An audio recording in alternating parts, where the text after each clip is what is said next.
ಸದನ ನಿನ್ನೆಗೆ ಮುಕ್ತಾಯ ಆಗಿದೆ.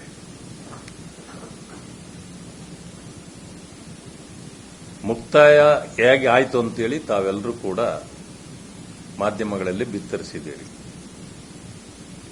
ಪ್ರಥಮದಲ್ಲಿ ನಾವು ತೆಗೆದುಕೊಂಡ ವಿಷಯಗಳು ಆ ಕಾಡುಗೋಡಿ ದಲಿತರ ಜಮೀನುಗಳನ್ನು ಕಸ್ಕೊಳ್ಳೋದ್ರಿಂದ ಪ್ರಾರಂಭ ಆಯಿತು.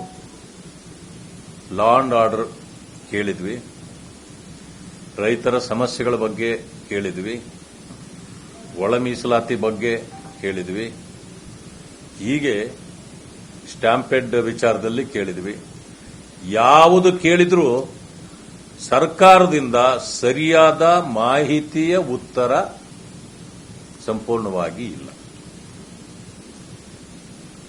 ನಿನ್ನೆವರೆಗೂ ಅವರು ಒಪ್ಪಲಿಕ್ಕೆ ರೆಡಿ ಇಲ್ಲ. ಯಾವುದು ಸ್ಟ್ಯಾಂಪೆಡ್ದು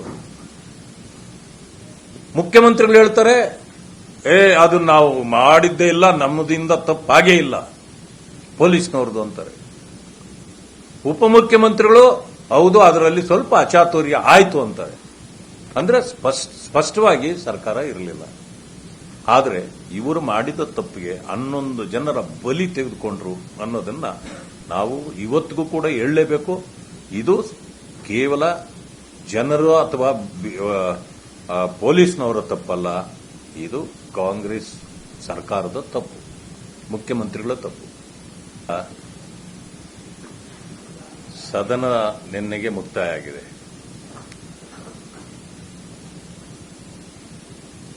ಮುಕ್ತಾಯ ಹೇಗೆ ಆಯಿತು ಅಂತೇಳಿ ತಾವೆಲ್ಲರೂ ಕೂಡ ಮಾಧ್ಯಮಗಳಲ್ಲಿ ಬಿತ್ತರಿಸಿದ್ದೀರಿ. ಪ್ರಥಮದಲ್ಲಿ ನಾವು ತೆಗೆದುಕೊಂಡ ವಿಷಯಗಳು ಆ ಕಾಡುಗೋಡಿ ದಲಿತರ ಜಮೀನುಗಳನ್ನು ಕಸ್ಕೊಳ್ಳೋದ್ರಿಂದ ಪ್ರಾರಂಭ ಆಯಿತು. ಲಾ ಅಂಡ್ ಆರ್ಡರ್ ಕೇಳಿದ್ವಿ, ರೈತರ ಸಮಸ್ಯೆಗಳ ಬಗ್ಗೆ ಕೇಳಿದ್ವಿ, ಒಳ ಮೀಸಲಾತಿ ಬಗ್ಗೆ ಕೇಳಿದ್ವಿ, ಹೀಗೆ ಸ್ಟ್ಯಾಂಪೆಡ್ ವಿಚಾರದಲ್ಲಿ ಕೇಳಿದ್ವಿ.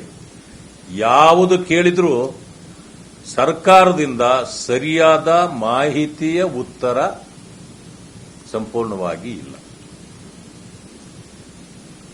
ನಿನ್ನೆವರೆಗೂ ಅವರು ಒಪ್ಪಲಿಕ್ಕೆ ರೆಡಿ ಇಲ್ಲ. ಯಾವುದು ಸ್ಟ್ಯಾಂಪೆಡ್ದು ಮುಖ್ಯಮಂತ್ರಿಗಳು ಹೇಳ್ತಾರೆ, ಅದು ನಾವು ಮಾಡಿದ್ದೇ ಇಲ್ಲ, ನಮ್ಮದಿಂದ ತಪ್ಪಾಗೇ ಇಲ್ಲ, ಪೊಲೀಸ್ನವ್ರದ್ದು ಅಂತಾರೆ. ಉಪಮುಖ್ಯಮಂತ್ರಿಗಳು ಹೌದು ಅದರಲ್ಲಿ ಸ್ವಲ್ಪ ಅಚಾತುರ್ಯ ಆಯ್ತು ಅಂತಾರೆ. ಅಂದ್ರೆ ಸ್ಪಷ್ಟವಾಗಿ ಸರ್ಕಾರ ಇರಲಿಲ್ಲ. ಆದರೆ ಇವರು ಮಾಡಿದ ತಪ್ಪಿಗೆ 11 ಜನರ ಬಲಿ ತೆಗೆದುಕೊಂಡ್ರು ಅನ್ನೋದನ್ನ ನಾವು ಇವತ್ತಿಗೂ ಕೂಡ ಹೇಳಲೇಬೇಕು. ಇದು ಕೇವಲ ಜನರು ಅಥವಾ ಪೊಲೀಸ್ನವರ ತಪ್ಪಲ್ಲ, ಇದು ಕಾಂಗ್ರೆಸ್ ಸರ್ಕಾರದ ತಪ್ಪು, ಮುಖ್ಯಮಂತ್ರಿಗಳ ತಪ್ಪು.